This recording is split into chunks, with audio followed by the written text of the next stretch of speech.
Welcome to Sweet Life Beat Life. We hope this video helps. In this video, I will compare Miro versus Microsoft Whiteboard. We'll explore their core functionalities, user interfaces, and how they integrate with other tools. This comparison will help you understand which platform best suits your team's collaborative needs, whether you're brainstorming, planning, or conducting workshops. Let's dive into the details of each powerful digital canvas. Miro truly shines with its expansive, infinite canvas, offering over 200 pre-built templates for diverse activities like agile planning and design thinking.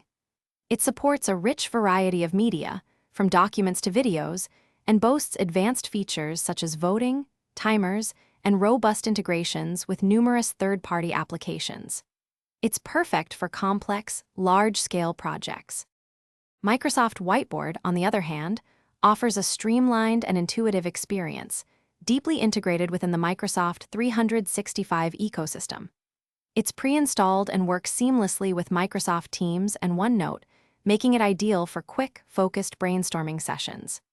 Its simplicity, combined with essential features like sticky notes and basic shapes, makes it a go-to for everyday team collaboration. So, which one is better for you? Choose Miro if your team requires an extensive toolkit for complex projects, detailed workshops, or cross-functional collaboration. If your team primarily operates within Microsoft 365 and needs a simple, integrated solution for quick ideation and daily meetings, then Microsoft Whiteboard is likely your best fit.